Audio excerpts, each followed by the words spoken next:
شروع اللہ کے نام سے جو بڑا مہربان نہایت رحم والا ہے۔ الف لام میم را۔ اے محمد صلی اللہ علیہ وآلہ وسلم، یہ کتاب الہی کی آیتیں ہیں اور جو تمہارے پروردگار کی طرف سے تم پر نازل ہوا ہے حق ہے، لیکن اکثر لوگ ایمان نہیں لاتے۔ خدا وہی تو ہے جس نے ستونوں کے بغیر آسمان جیسا کہ تم دیکھتے ہو اتنے اونچے بنائے، پھر عرش پر جا ٹھہرا اور سورج اور چاند کو کام میں لگا دیا، ہر ایک ایک میعاد معین تک گردش کر رہا ہے۔ وہی دنیا کے کاموں کا انتظام کرتا ہے،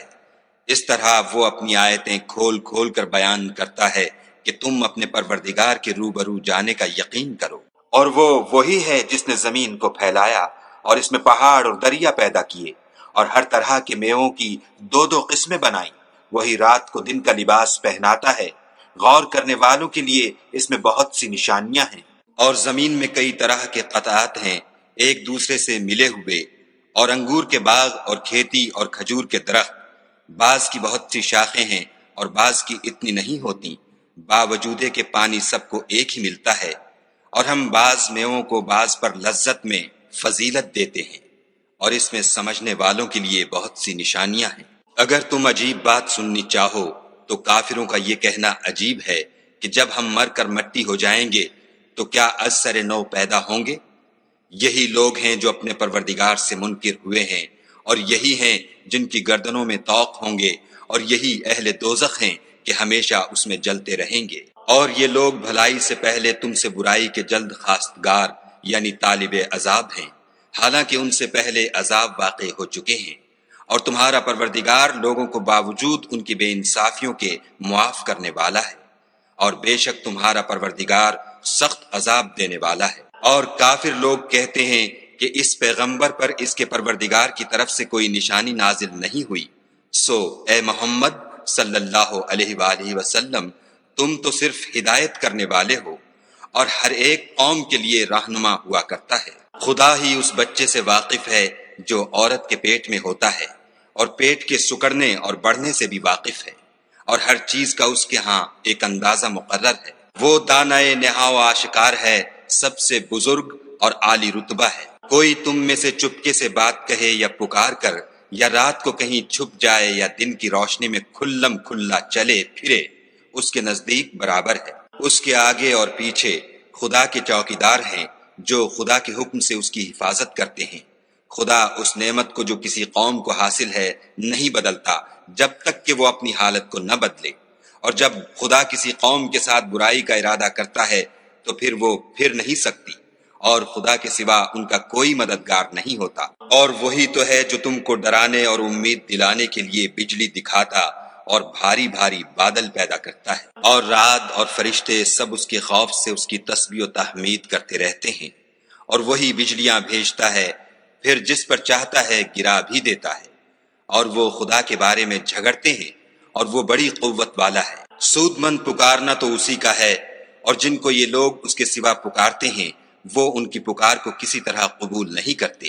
مگر اس شخص کی طرح جو اپنے دونوں ہاتھ پانی کی طرف پھیلا دے تاکہ دور ہی سے اس کے منہ تک آ پہنچے، حالانکہ وہ اس تک کبھی بھی نہیں آ سکتا، اور اسی طرح کافروں کی پکار بیکار ہے۔ اور جتنی مخلوقات آسمانوں اور زمین میں ہے، خوشی سے یا زبردستی سے خدا کے آگے سجدہ کرتی ہے، اور ان کے سائے بھی صبح و شام سجدے کرتے ہیں۔ ان سے پوچھو کہ آسمانوں اور زمین کا پروردگار کون ہے؟ تم ہی ان کی طرف سے کہہ دو کہ خدا،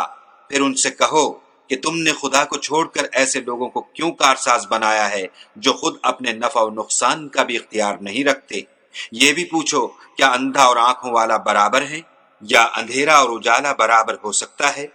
بھلا ان لوگوں نے جن کو خدا کا شریک مقرر کیا ہے، کیا انہوں نے خدا کی سی مخلوقات پیدا کی ہے جس کے سبب ان کو مخلوقات مشتبہ ہو گئی ہے؟ کہہ دو کہ خدا ہی ہر چیز کا پیدا کرنے والا ہے، اور وہ یکتا اور زبردست ہے۔ اسی نے آسمان سے میں برسایا، پھر اس سے اپنے اپنے اندازے کے مطابق نالے بہہ نکلے، پھر نالے پر پھولا ہوا جھاگ آ گیا، اور جس چیز کو زیور یا کوئی اور سامان بنانے کے لیے آگ میں تپاتے ہیں اس میں بھی ایسا ہی جھاگ ہوتا ہے۔ اس طرح خدا حق اور باطل کی مثال بیان فرماتا ہے۔ سو جھاگ تو سوکھ کر زائل ہو جاتا ہے، اور پانی جو لوگوں کو فائدہ پہنچاتا ہے وہ زمین میں ٹھہرا رہتا ہے۔ اس طرح خدا صحیح اور غلط کی مثالیں بیان فرماتا ہے تاکہ تم سمجھو۔ جن لوگوں نے خدا کے حکم کو قبول کیا ان کی حالت بہت بہتر ہوگی، اور جنہوں نے اس کو قبول نہ کیا، اگر روئے زمین کے سب خزانے ان کے اختیار میں ہوں تو وہ سب کے سب اور ان کے ساتھ اتنے ہی اور نجات کے بدلے میں صرف کر ڈالیں، مگر نجات کہاں؟ ایسے لوگوں کا حساب بھی برا ہوگا اور ان کا ٹھکانہ بھی دوزخ ہے، اور وہ بری جگہ ہے۔ بھلا جو شخص یہ جانتا ہے کہ جو کچھ تمہارے پروردگار کی طرف سے تم پر نازل ہوا ہے حق ہے، وہ اس شخص کی طرح ہے جو اندھا ہے، اور سمجھتے تو وہی ہیں جو عقل مند ہیں، جو خدا کے عہد کو پورا کرتے ہیں اور اقرار کو نہیں توڑتے، اور جن رشتہ ہائے قرابت کے جوڑے رکھنے کا خدا نے حکم دیا ان کو جوڑے رکھتے اور اپنے پروردگار سے ڈرتے رہتے اور برے حساب سے خوف رکھتے ہیں، اور جو پروردگار کی خوشنودی حاصل کرنے کے لیے مصائب پر صبر کرتے ہیں اور نماز پڑھتے ہیں، اور جو مال ہم نے ان کو دیا ہے اس میں سے پوشیدہ اور ظاہر خرچ کرتے ہیں اور نیکی سے برائی کو دور کرتے ہیں، یہی لوگ ہیں جن کے لیے عاقبت کا گھر ہے، یعنی ہمیشہ رہنے کے باغات جن میں وہ داخل ہوں گے، اور ان کے باپ دادا اور بیویوں اور اولاد میں سے جو نیکوکار ہوں گے وہ بھی بہشت میں جائیں گے، اور فرشتے بہشت کے ہر ایک دروازے سے ان کے پاس آئیں گے اور کہیں گے تم پر رحمت ہو، یہ تمہاری ثابت قدمی کا بدلہ ہے، اور عاقبت کا گھر خوب گھر ہے۔ اور جو لوگ خدا سے عہد واسق کر کے اس کو توڑ ڈالتے اور جن رشتہ ہائے قرابت کے جوڑے رکھنے کا خدا نے حکم دیا ہے ان کو قطع کر دیتے اور ملک میں فساد کرتے ہیں، ایسوں پر لعنت ہے،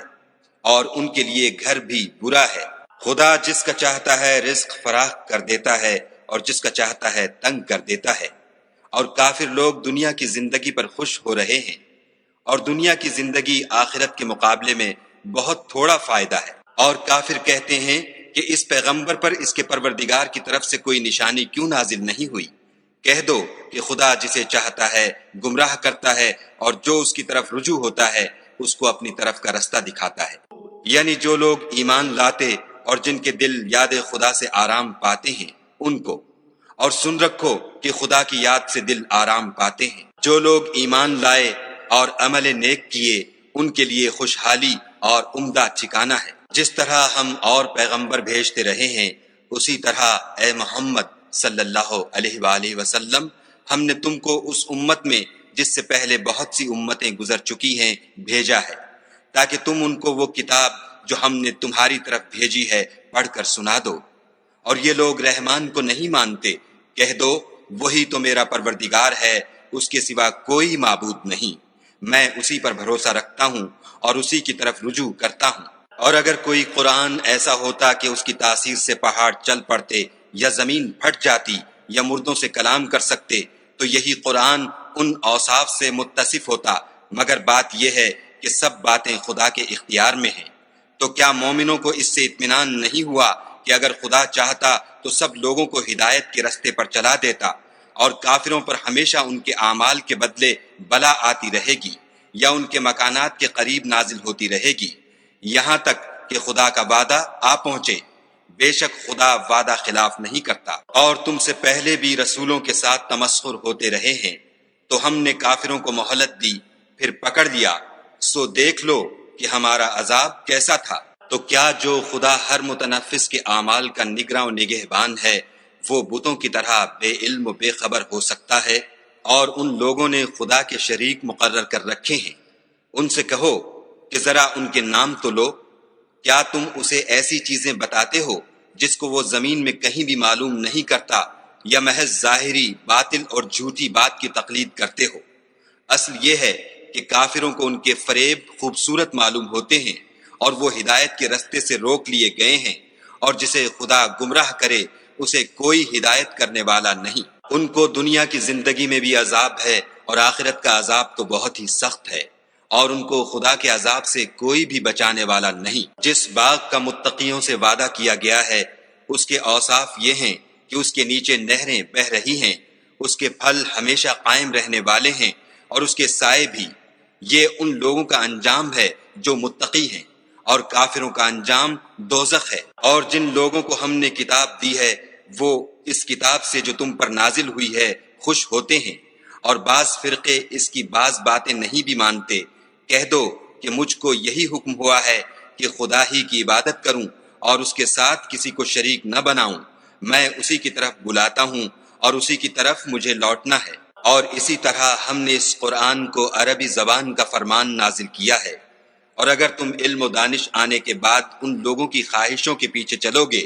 تو خدا کے سامنے کوئی نہ تمہارا مددگار ہوگا اور نہ کوئی بچانے والا۔ اور اے محمد صلی اللہ علیہ وآلہ وسلم،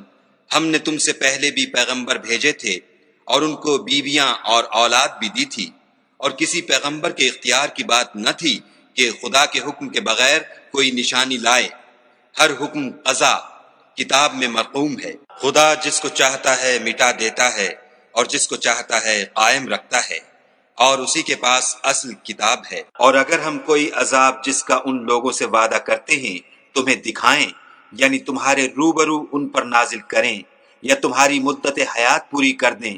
یعنی تمہارے انتقال کے بعد عذاب بھیجیں، تو تمہارا کام ہمارے احکام کا پہنچا دینا ہے اور ہمارا کام حساب لینا ہے۔ کیا انہوں نے نہیں دیکھا کہ ہم زمین کو اس کے کناروں سے گھٹاتے چلے آتے ہیں، اور خدا جیسا چاہتا ہے حکم کرتا ہے، کوئی اس کے حکم کا رد کرنے والا نہیں، اور وہ جلد حساب لینے والا ہے۔ جو لوگ ان سے پہلے تھے وہ بھی بتہری چالیں چلتے رہے ہیں، سو چال تو سب اللہ ہی کی ہے۔ ہر متنفس جو کچھ کر رہا ہے وہ اسے جانتا ہے، اور کافر جلد معلوم کریں گے کہ عاقبت کا گھر یعنی انجام محمود کس کے لیے ہے۔ اور کافر لوگ کہتے ہیں کہ تم خدا کے رسول نہیں ہو۔ کہہ دو کہ میرے اور تمہارے درمیان خدا اور وہ شخص جس کے پاس کتاب آسمانی کا علم ہے گواہ کافی ہیں۔